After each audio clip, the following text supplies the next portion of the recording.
My name is Jay Morton. My name's Duncan BakerBrown. I'm Chithra Marsh. I'm Austin Williams. Bespoke have asked me to answer a couple of questions very quickly. So, first one, what is the biggest opportunity for architects over the next decade?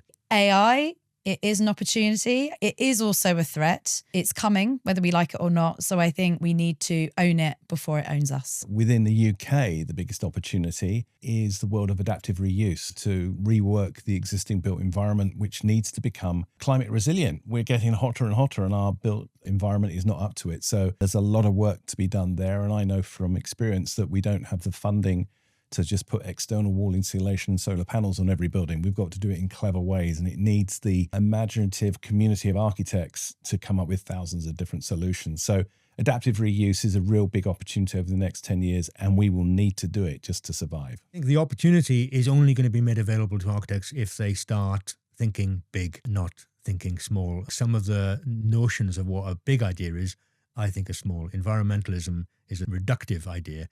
Thinking small, not building, and I think we need to build more, faster, bigger, and build some proper infrastructure in this country. Building connections with communities and people, a sustainable future for the profession, reductive narrative. We need to big ourselves up. Right, the next question, what is the biggest misconception about architects? That they are rich. If you're not in the world of architecture at all, I think the biggest misconception about architects is that we're well paid.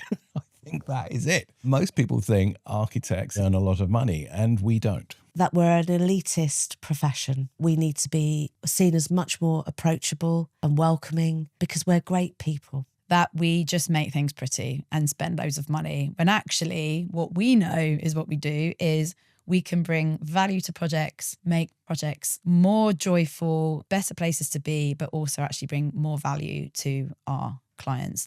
And also make buildings safe. We can make them more sustainable and bring better ideas and probably potentially even deliver more homes on a site. What is the one conversation the profession isn't having enough? It's the conversation about what practitioners can do for students and the education system. Practitioners and academics and students need to get in one room, and we need to work out how to train architects. We need to appreciate our practitioners more. They know what they're doing and they can help teach the students, and the students and the academics can help the practitioners as well. It goes both ways. I think the conversation the profession isn't having enough is conversations outside the profession.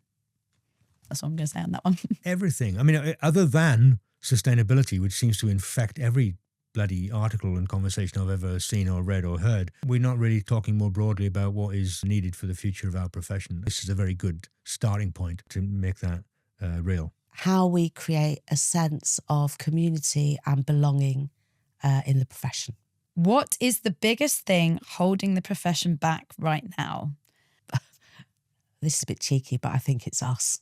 That's quite straightforward. The fact that the function of architecture, what we do, is not regulated or protected.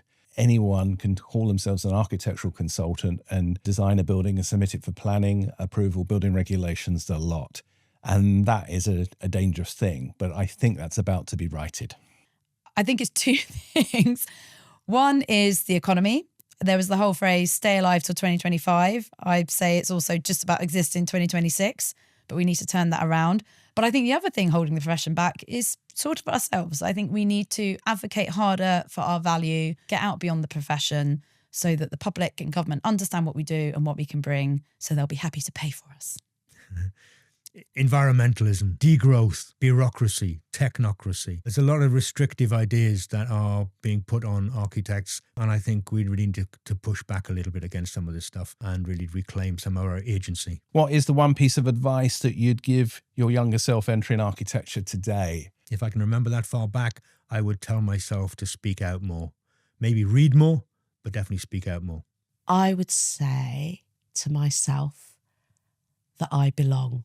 Don't just stay in the studio all the time, meet more people. You went to a wonderful university. There was a wealth of people out there, all learning different things, more knowledge. I would have said, get networking, meet those people, get out of the studio. And I would also say to anyone starting out now, develop your human skills. The ability to diversify, to be light on your feet. A friend of mine wrote a book called Don't Get a Job, Make a Job. We all have to do that. It's not just because you're in architecture. My daughter's a medievalist and English literature graduate. She's got to do the same. The point is there's no such thing as a job for life. The thing I would also say is well done for studying architecture, because I think it's a great undergraduate degree that can set you up for all sorts of careers. I know lots of architects that do lots of different things out of architecture because of the education they had at schools of architecture. If architects could only remember one thing about your campaign, what would you want it to be? I want RIBA to be a community that people feel part of, not simply an institution they belong to.